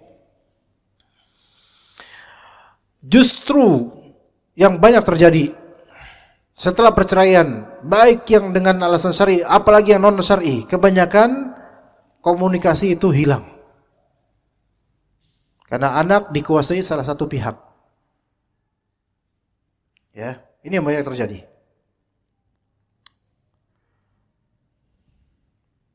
Dan ini bisa memberikan efek buruk yang seperti ini. Ini yang seperti yang diblokir atau ditutup aksesnya. Yang seperti ini pun tidak menutup celah adanya efek buruk masa depan anak. Ya. Jadi semua kondisi perceraian apapun itu tidak menutup celah berdampak pada anak. Ya, dan rata-rata berdampak. Tapi ya. Ini bukan kaedah. Ya, ini bukan kaedah yang mutoridah sunatullah, enggak. Melainkan ini pengalaman banyak orang yang belum tentu terjadi pada setiap perceraian, tapi rata-rata iya, tapi belum tentu. Kalau ini yang anti alami, maka anti punya kesempatan, yaitu ada pada Allah dengan berdoa. Gini loh, maksud saya gini, Pak, Bu, ya. Para nabi, rasul, itu banyak dari mereka yang kehilangan akan keluarga. Bahkan kalau kita lihat rata-rata nabi dan rasul yang diangkat derajatnya rata-rata dengan sebab kehilangan anggota keluarga di antaranya. Coba mulai dari Nabi Adam alaihissalam, pernah kehilangan Siti Hawa, istrinya. Akhirnya ketemu di bumi ini. Nabi Nuh alaihissalam diangkat derajatnya setelah kehilangan istri dan juga anaknya. Nabi Ibrahim alaihissalam, lebih pahit lagi. Kehilangan istri kedua dan anak yang didambakan selama berpuluh-puluh tahun. Hilang. Karena Allah tugaskan taruh di Makkah. Dah. Nabi Lut alaihissalam kehilangan istri, walaupun memang istri durhaka. Nabi siapa lagi? Nabi Yakub alaihissalam kehilangan putranya yang tercinta. Nabi Yusuf alaihissalam kehilangan bapak yang tercinta dan semua yang dia punya hilang semua. Nabi Yusuf. Kalau antum perhatikan, ketika mereka kehilangan itu, justru Allah angkat derajatnya. Nabi Muhammad SAW kehilangan istri Khadijah. Setelah kehilangan Khadijah, Allah angkat derajatnya. Sebelumnya. Pas lagi hamil, bapaknya wafat. Habis lahiran, ibunya wafat. Subhanallah. Kemudian akhirnya dapat Khadijah sebagai istri yang menyokongnya, membantunya. Wafat. Kehilangan. Abu Talib wafat. Kehilangan. Anak-anaknya banyak yang wafat. Kehilangan. Ya. Namun perhatikan di sini, ikhwan. Kalau antum soleh, Allah jamin anak antum. InsyaAllah. Itu aja. Yakin sama Allah. Apalagi yang ini masih tetap komunikasi baik dan bisa saling menyapa anak itu, alhamdulillah, ini malah alhamdulillah. memang nanti akan ada sedikit agak susah ya, tapi tidak semua produk broken home itu buruk. Ada banyak juga produk broken home yang justru belajar dari kejadian orang tuanya. Banyak. Malah justru lebih afdol karena udah paham dia. Ya begitu. Maka tugasnya adalah tauhid per Allah, minta sama Allah supaya efek sampingnya itu dinetralisir oleh Allah Azza wa Jalla. Dengan cara apa? Minta sama Allah dan jadilah bapak atau ibu yang soleh, solehah. Ya, insya Allah Allah jaga. Insya Allah Allah jaga. Dan kalau Allah jaga, yakin Allah jaga. Kalau antum berdoa Allah jaga. Ada kok perempuan yang dicampakkan oleh suaminya, anaknya ditinggalkan, enggak dinafkahi sama sekali, enggak diapain, bahkan kabur suaminya. Pada waktunya Allah jaga dengan dihadirkan suami baru yang lebih afdal. Dan hal-hal kayak gini itu bukan sesuai dengan pengalaman orang lain, tapi sesuai dengan takdir Allah. Kalau kita minta sama Allah penjagaan, Allah jaga. Begitu. Jadi jangan khawatir. Ya khawatir boleh, teman, jangan berlarut. Karena Allah itu maha baik. Dan kita husnudzon sama Allah. Ya. Bismillah, izin bertanya Ustaz, seorang suami atau istri akan bertanggung jawab terhadap anak-anaknya. Lalu bolehkah mendapatkan anak dalam kegiatan olahraga misal bela diri, namun masih bercampur antara banin dan banat? Kalau misalnya masih SD mungkin masih dimaklumi, dimaafkan. Tapi ketika udah beranjak 5-6 SD itu saya pikir nggak boleh bareng-bareng udah, nggak boleh. Atau 4, 5, 6 SD itu jangan bareng-bareng. Ya baik bela diri atau lainnya. Wallahu a'lam. Izin bertanya Ustaz, terkadang sebagai istri dan ibu seorang wanita merasa lelah dan jenuh dengan rutinitas hariannya. Karena semua tidak pernah terlepas dari pikiran dan tenaga seorang ibu di rumah. Bagaimana cara istiqamah untuk mengikhlaskan diri bahwa apa yang dilakukan bernilai pahala? Anda punya suami kan? Anda punya anak. Sekarang ketika Anda punya keinginan, punya suami, punya anak, ingat, setiap punya keinginan yang terwujud di situ ada tumbal, tenaga atau pikiran yang harus dikuras. Anda tidak akan punya mobil kalau Anda nggak mau ngambil resikonya dengan bensin, perawatan dan seterusnya. Coba sekarang lihat mereka perempuan-perempuan yang usia tua, maaf, belum punya suami. Hah? Coba lihat mereka rumah tangga, bapak ibu atau suami istri berbelas tahun belum punya anak. Apakah Anda harus bercita-cita untuk berjanda atau jadi seperti itu? Baru Anda tahu wajibnya bersyukur punya pekerjaan rumah dan punya anak. Letih dan tenaga yang telah diberikan itu semua bernilai pahala. Maka semua itu kebaikan. Capek. Semua rumah tangga capek. Semua bapak-bapak capek, ibu-ibu capek. Tapi kalau kita nyari ridho Allah saja, tadi saya bilang, dengan tauhid yang berat jadi ringan dan rezeki dijamin. Maka coba perbanyak zikir. Pagi petang dirutinin. Dan boleh kemudian ketika lagi beres-beres rumah, simak Al-Quran dan kajian yang disukai. Dan minta sama Allah, ya Allah, buatlah pengalihan buat saya yang terbaik. Ya ikhwan, benar ikhwan. Ana sama tim tuh capek ikhwan sini. Sekarang ini sebagai contoh, bukan bermaksud untuk apa-apa, ikhwan.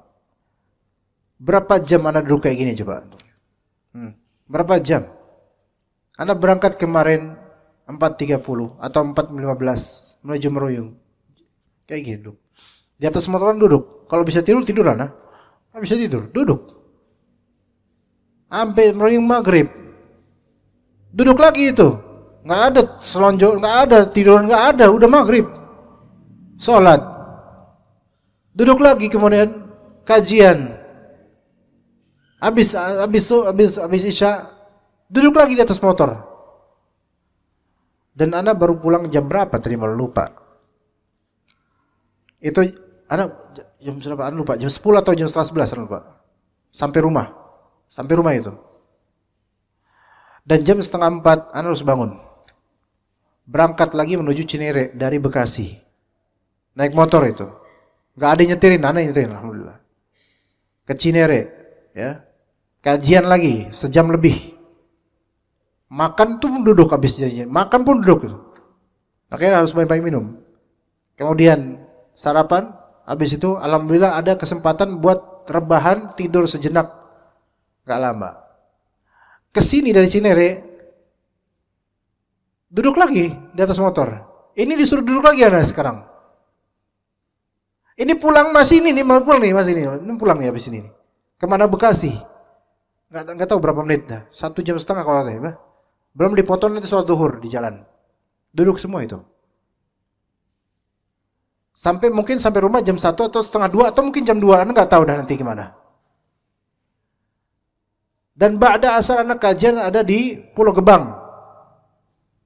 Mungkin jam 4 atau jam 4 lewat atau jam 4 mulainya, tapi berangkatnya bisa asar langsung. Itu hanya istirahat sejam doang ketemu istri. Ba'da maghrib ada kajian lagi. Habis isya pulang lagi, duduk lagi naik motor tuh. Mungkin sampai rumah jam berapa? Nggak tahu. Malam lah pas pulang habis isya. Jam setengah 2 nanti anak berangkat ke Tegal. Setengah 2 pagi. Berangkat ke Tegal. Untuk kajian di Tegal. Sampai mungkin malam, nggak tahu jam berapa besok, anak nggak tahu. Senin masih ada kajian lagi dan seterusnya. Taib. Mungkin antum bertanya, kok duduk mulu Ustaz? Ya iyalah, mau rebahan susah. Apa yang membuat alhamdulillah Allah kuatkan jemaah? Soal ikhlas, anak nggak merasa ikhlas. Anak merasa masih jauh dari ikhlas. Tapi apa yang membuat itu bisa? Bisa lewat gitu semua. Setiap kajian, anak setiap jalan naik motor, anak dengar kajian. Anak biasa nyimak atau murojaah kajian sehari bisa 2 minimal kajian kitab para ulama atau 3 atau lebih. Tiba-tiba sampai aja rumah selesai. Ibu-ibu juga gitu. Kalau ngerasa letih, mungkin karena pikiran. Emang fisik letih, tapi kalau pikiran dan hati itu enak, keletihan itu terbayarkan. Dan keletihan yang paling indah terbayarkan adalah dengan dapat ilmu, dapat amal, dapat pahala, itu terbayarkan enak gitu. Maka Anda sarankan, kalau antum letih dan habis tenaga antum untuk suatu amalan, usahakan ada pengalihan, dan pengalihan terbaik adalah zikir. Zikir dan nyimak ilmu syar'i yang antum suka. Beneran. Antum lihat anak masih bisa Allah kasih tegap gitu, alhamdulillah. Yang mana ini dari kemarin ini berduduk seperti ini, ikhwan. Tapi insyaallah Allah Ta'ala mudahkan semua urusan anda dan juga antum. Maka pesan anda, ikhwan, banyak-banyak ingat Allah di semua amalan kita. Dan niatkan letihnya ini untuk Allah Subhanahu wa taala, untuk keselamatan hari akhir kita. Supaya terbukti nanti di hadapan Allah, saya udah berjuang ya Allah, saya udah berusaha. Kalaupun ada kekurangan, emang ini saya manusia. Tapi lillahi ta'ala, usahakan itu. Pengalihan yang terbaik adalah pengalihan karena Allah Azza wa Jalla. Begitu, insyaallah ibu-ibu yang di rumah lagi masak, beresin rumah, sambil nyimak kajian, itu dapat banyak hal. Insyaallah begitu. Itu yang kita harapkan. Semoga kajian ini bermanfaat untuk anda dan juga antum. Dan kisah-kisah tadi bukan dalam rangka anda pamer atau mengungkit apa-apa dari antum, enggak. Tetapi ada sampel langsung bahwasanya kita sama-sama orang yang berjuang. Kita sama-sama orang yang letih, sama-sama capek. Cuman kita capek buat siapa? Kita cari pahala dari Allah, bukan dari siapa-siapa. Semoga Allah Ta'ala beri hidayah pada anda dan juga antum, dan keikhlasan dan semoga Allah jadikan keluarga kita keluarga yang sakinah, mawaddah, warahmah, yang berkah, dinaungi dengan naungan rahmat dari Allah Azza wa Jalla. Barakallahu fikum jami'an. Terima kasih atas undangannya. Dan para ikhwah sekalian rahimakumullah, jagalah istri-istri antum semua, dan para zaujat, jagalah suami-suami anti dan juga putri-putri anti. Semoga semua keluarga kita keluarga yang diberkati oleh Allah Azza wa Jalla. Wa sallallahu ala nabiyina Muhammad wa ala alihi wa sahbihi ajma'in. Subhanakallahumma bihamdika asyhadu an la ilaha illa anta astaghfiruka wa atubu ilaik. Wassalamualaikum warahmatullahi wabarakatuh.